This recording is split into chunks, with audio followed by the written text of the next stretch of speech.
A legendary sax player, an iconic sitcom grandfather, and the old neighbor from a holiday movie classic are just a few of the stars who had memorable turns in Martin Scorsese's films but have sadly since passed away.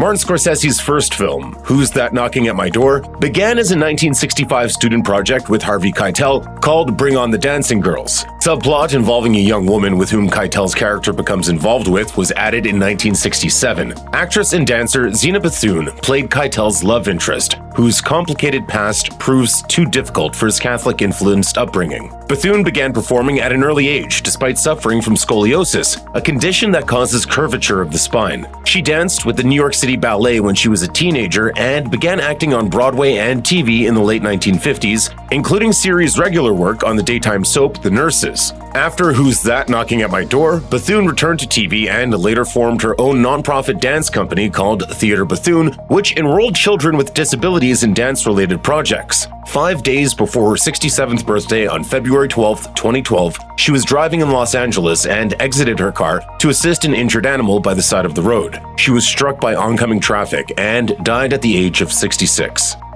After legendary producer Roger Corman saw Who's That Knocking on My Door, he hired Scorsese to direct what would become 1972's Boxcar Bertha, a Depression-era drama about a Southern girl turned bank and train robber. Corman also connected Scorsese with David Carradine to star as Big Bill Shelley, a union organizer who joins Bertha on her crime spree. Carradine would later reunite with Scorsese for a cameo in Mean Streets, where his unnamed character is shot in the back by a man played by Carradine's real-life brother, Robert. Carradine appeared in various movies and TV shows before achieving widespread fame on the 70s action series Kung Fu. The actor's eccentric personality, countercultural leanings, and run-ins with the law took him out of the mainstream and into low-budget features like Death Race 2000 and Q the Winged Serpent. He enjoyed a brief career revival as the titular evil final boss in both volumes of Kill Bill, which came out in 2003 and 2004. In 2009, Carradine was found dead from asphyxiation in a hotel room in Thailand. He was 72. In a pivotal scene in Scorsese's 1976 feature Taxi Driver, Robert De Niro's Travis Bickle confesses to a veteran cabbie named Wizard that he has an urge to do something drastic. Wizard, played by Peter Boyle, listens to the younger man and attempts to pass along some advice about separating one's work life from personal time. Don't worry so much.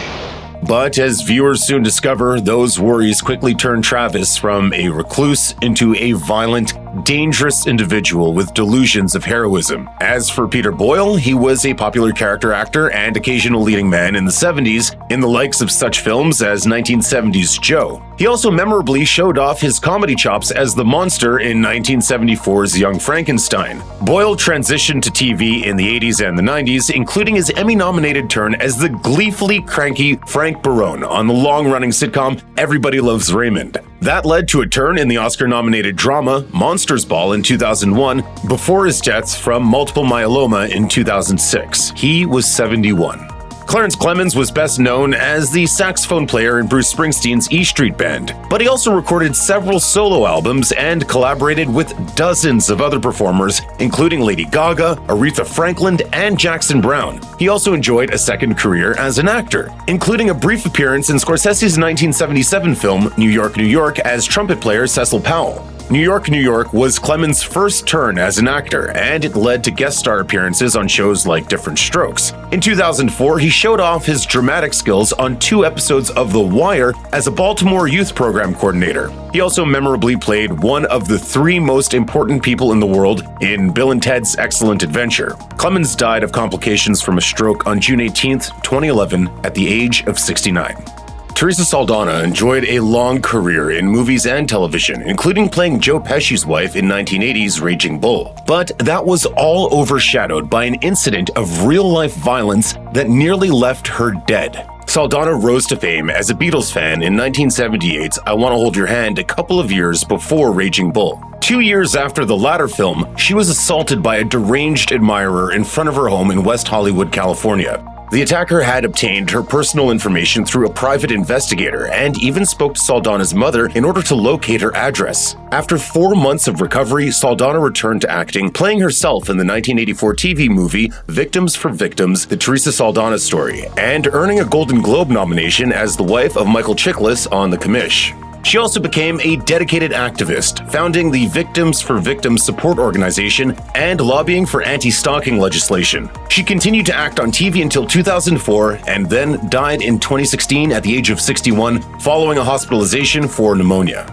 She was an example of someone who the worst thing in the world happened to, gathered her strength and worked not only on behalf of herself, but on behalf of others. 1982's The King of Comedy pitted Robert De Niro's would-be stand-up comic Rupert Pupkin against his idol, talk show host Jerry Langford, played by legendary comedian Jerry Lewis. Lewis rose to fame in parts that showed off his knack for extreme physical humor. But King of Comedy gave him a feature-length showcase for his considerable dramatic talents. One of the most celebrated comic actors of the 20th century, Lewis was both a solo star and part of a hugely popular duo act with Dean Martin. But at the height of their fame in the late 50s, Lewis broke off on his own in a series of broadly slapstick but carefully constructed features like The Nutty Professor and The Bellboy. Lewis was also the highly visible face of the Muscular Dystrophy Association and hosted its annual fundraising telethon from 1966 to 2010.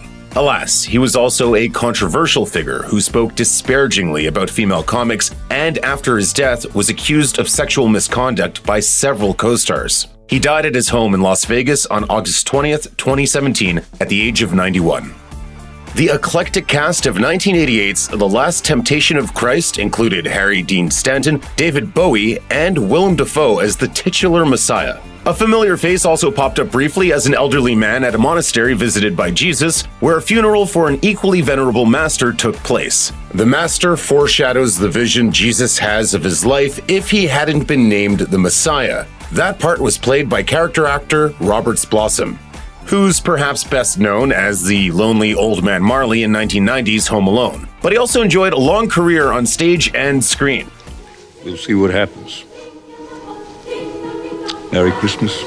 A veteran of World War II, Blossom worked as a therapist before landing roles in multiple theater productions in the 60s. TV and film soon followed, for which the tall, rangy Blossom invariably played intense men who were years or even decades beyond his actual age. This included an inmate who cut off his own fingers in Escape from Alcatraz, and the sinister owner of the titular car in Christine. His most alarming screen role, though, was as a psychopath in 1974's Deranged, inspired by the crimes of real-life serial killer Ed Gein. Home Alone, meanwhile, showcased Blossom's versatility in gentler roles. He retired from acting after his turn in the 1995 western The Quick and the Dead, devoting his time to poetry instead. He died at the age of 87 on July 8, 2011, from cerebrovascular disease. Among the actors considered for the role of Henry Hill in 1990's Goodfellas were Tom Cruise, Sean Penn, and Alec Baldwin. However, it ultimately went to then-relative unknown Ray Liotta after Robert De Niro saw his harrowing turn in 1986's Something Wild. To prepare for his Goodfellas performance, Liotta listened to the FBI's audio recordings of Hill in order to capture his matter-of-fact delivery and accent. Now take me to jail. Though perhaps best known for rough-hewn, hot-wired types like Hill, and in films like Narc and The Many Saints of Newark, Liotta played a diverse array of characters throughout his long career. As he put it to Long Island Weekly in 2018, "I've done movies with the Muppets, I did Sinatra, I did a movie with an elephant." Other outside-the-box turns for Liotta included a flashy divorce lawyer in Marriage Story, an FBI chief in Hannibal, a dirty police officer in Copland, and a survivor of the Alamo in the miniseries Texas Rising. Liotta worked at a breathless pace for decades, moving between features, TV shows, and voiceover performances for animated projects and video games. At the time of his death, at the age of 67 on May 26, 2022, he had at least 5 posthumous films in various states of completion set to come out.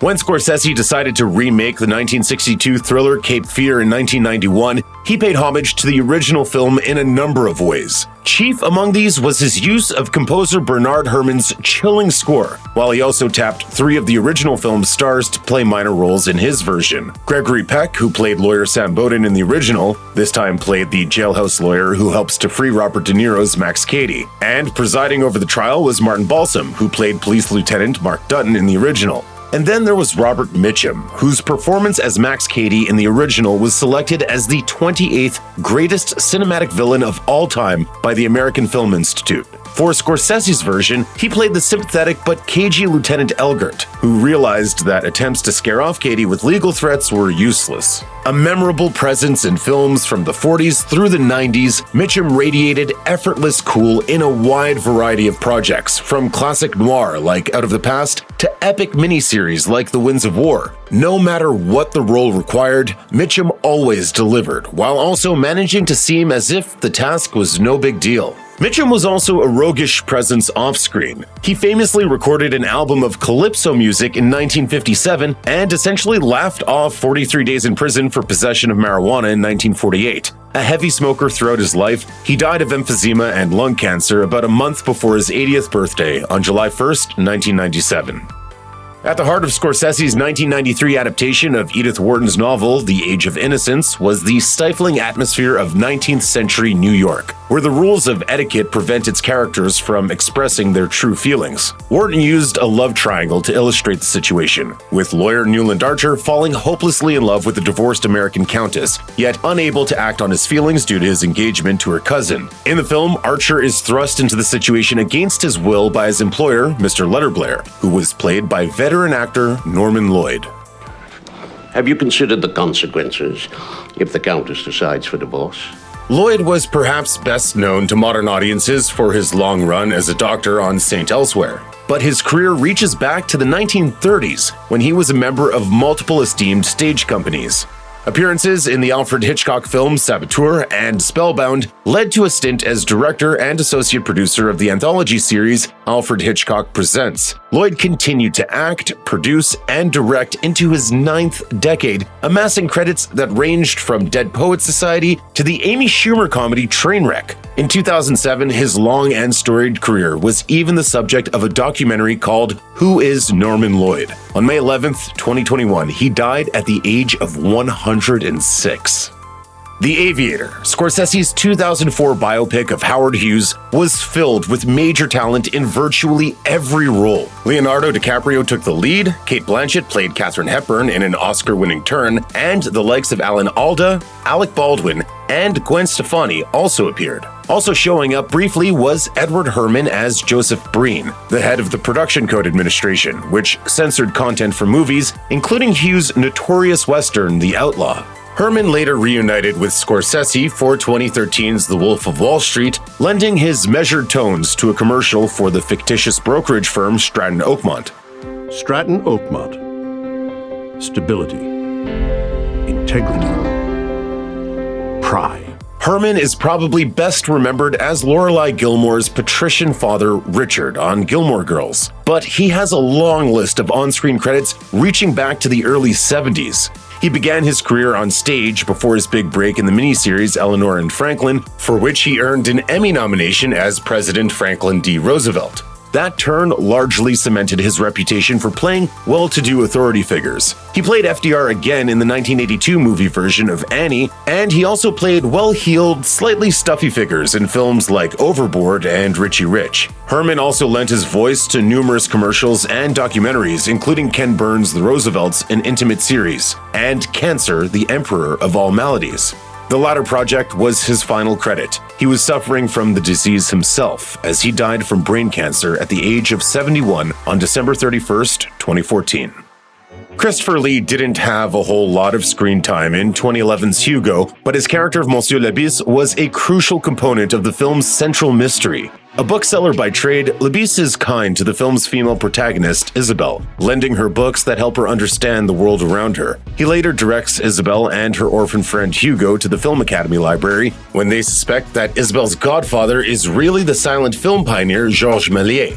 At the time of Hugo's release, Lee was enjoying a surge of popularity even greater than his tenure at England's Hammer Films in the 60s. That was when he played virtually every movie monster imaginable, including Frankenstein's monster, Dracula, and The Mummy. A magnetic presence thanks to his considerable height and distinctive voice, he was a go-to actor for horror and suspense for decades. But he chafed under such typecasting and headed for Hollywood in the 70s, where he stood out in films like the James Bond flick The Man with the Golden Gun. A generation of filmmakers who grew up with Lee's early performances were delighted by the opportunity to cast him in their own films during the new millennium. Thus, a pair of blockbuster franchises, Peter Jackson's Lord of the Rings trilogy and George Lucas's Star Wars prequels, introduced Lee to a whole new generation. An astonishingly prolific actor with hundreds of film credits to his name, he remained active until 2015 while also enjoying a surprising second career as a heavy metal recording artist. On June 7th, 2015, the 93-year-old Lee died of respiratory problems and heart failure.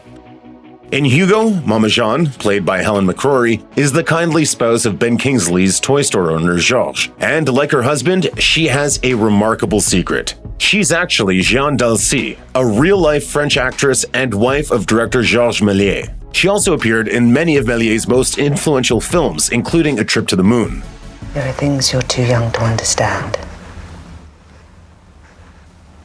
You should not yet know such sadness.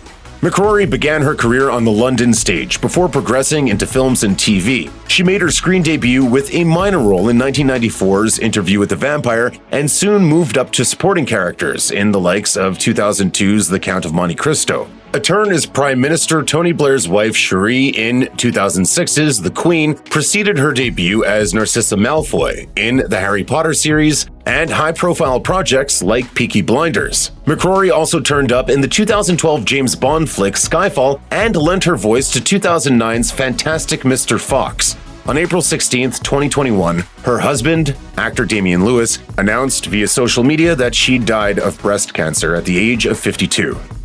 In addition to his regular lead actors like Robert De Niro, Harvey Keitel, and Leonardo DiCaprio, Scorsese also tapped a small pool of supporting players to appear in many of his projects. One of his earliest regular collaborators was Victor Argo, who appeared in small but notable roles in Boxcar Bertha, Mean Streets, and Taxi Driver. After a gap of about a decade, Argo then reunited with Scorsese for After Hours and The Last Temptation of Christ, as well as the life lesson segment of the anthology film New York Stories. Argo was a familiar face to filmgoers for more than 3 decades, thanks to character roles in dozens of Hollywood and indie features. Director Abel Ferrara featured him in a number of his projects, including King of New York and Bad Lieutenant, as did Woody Allen, who tapped Argo for Crimes and Misdemeanors and Shadows and Fog. The actor also played his share of tough guys in films like Raw Deal and True Romance, and he was also adept at sympathetic types in the likes of 2001's Angel Eyes, which cast him as Jennifer Lopez's father. Argo died at the age of 69 on April 7th, 2004 from complications of lung cancer.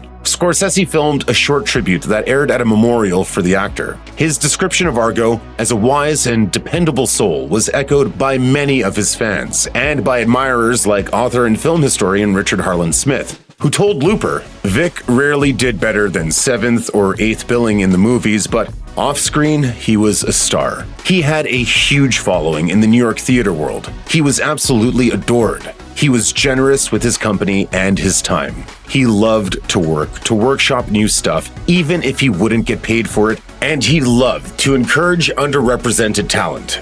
He made us all feel important."